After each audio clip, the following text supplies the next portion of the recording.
പതിറ്റാണ്ടായി മലയാള പുസ്തക പ്രസാധക രംഗത്ത് വ്യക്തിമുദ്ര പതിപ്പിച്ചു നിൽക്കുന്ന IPH ബുക്സ് പുസ്തകമേളയും സാംസ്കാരിക സദസ്സും സംഘടിപ്പിച്ചു. പുസ്തക പ്രകാശനം ചെയ്തുകൊണ്ട് മേളയുടെ ഉദ്ഘാടനം MLA TJ വിനോദ് നിർവഹിച്ചു.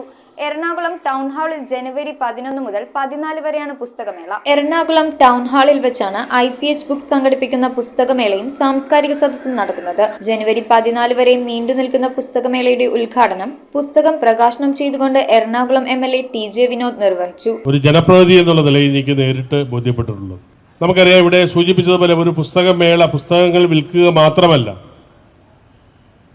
കാലത്തിനനുസൃതമായ പുതിയ എഴുത്തുകാരെയും ഗ്രന്ഥകാരന്മാരെയും അവർക്ക് സമൂഹത്തിന് ബോധ്യപ്പെടുത്തി കൊടുക്കാനും പരിചയപ്പെടുത്തി കൊടുക്കാനും ഇതിലൂടെ സാധ്യമാവുന്നു എന്നുള്ളതാണ് എന്നെ സംബന്ധിച്ചിടത്തോളം ഏറ്റവും സന്തോഷകരമായ ഒരു കാര്യം. IPH ഡയറക്ടർ ഡോക്ടർ കൂട്ടിൽ മുഹമ്മദ് അലി അധ്യക്ഷത വഹിച്ച ചടങ്ങിൽ ജമാഅത്ത് ഇസ്ലാമി കൊച്ചി പ്രസിഡന്റ് AM ജമാൽ അസ്ഹരി സ്വാഗതം ആശംസിച്ചു. VT അബ്ദുള്ള കോയ തങ്ങൾ മുഖ്യപ്രഭാഷണം നടത്തി. ഇന്ത്യൻ സ്വാതന്ത്ര്യ സമര പ്രസ്ഥാനവും മുസ്ലിം പണ്ഡിതന്മാരും, വക്കം ഖാദർ, അധിനിവേശ ഭീകരതയും ഫലസ്തീൻ ചെറുത്തുനിൽപ്പും എന്നീ കൃതികളടക്കം 10ഓളം പുതിയ പുസ്തകങ്ങൾ മേളയുടെ ഭാഗമായി പുറത്തിറക്കിയിട്ടുണ്ട്. മേളയോടനുബന്ധിച്ച് എല്ലാ ദിവസവും വൈകുന്നേരങ്ങളിൽ കേരളത്തിലെ അറിയപ്പെടുന്ന സാമൂഹിക സാംസ്കാരിക രാഷ്ട്രീയ പ്രവർത്തകരും എഴുത്തുകാരും പങ്കെടുക്കുന്ന ചർച്ചകളും സംവാദങ്ങളും ഉണ്ടായിരിക്കും.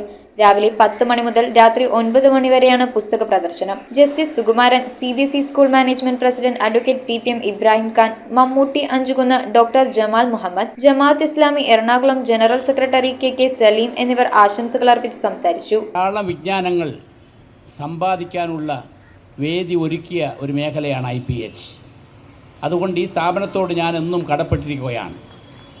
ഞാൻ പ്രവർത്തിക്കുന്ന വിദ്യാഭ്യാസ മേഖലയിലും എൻ്റെ അഭിഭാഷക മേഖലയിലും ഈ ആധുനിക കാലഘട്ടത്തിൽ സംഭവിച്ചിട്ടുള്ള ആ പരിമിതികളെ അതിജീവിക്കുവാൻ യഥാർത്ഥമായ ഇസ്ലാമികമായ ഗ്രന്ഥങ്ങളെ മനുഷ്യ സമൂഹത്തിന് മനസ്സിലാക്കി കൊടുക്കാനുള്ള മഹത്തായ യജ്ഞമാണ് ഈ പ്രസ്ഥാനം നടത്തിക്കൊണ്ടിരിക്കുന്നത്. News bureau, Ernakulam. ഇത്രയും വെറൈറ്റി ഡിഷസ് കഴിക്കാൻ പറ്റിയ സ്ഥലം സോൾട്ട് അല്ലാതെ വേറില്ല. ഈ ക്രിസ്മസ് ന്യൂ ഇയർ സോൾട്ടിനോടൊപ്പം ആഘോഷിക്കൂ. സോൾട്ട് റെസ്റ്റോറന്റ്, തോപ്പുംപുടിയൻ, പനമ്പള്ളി നഗർ.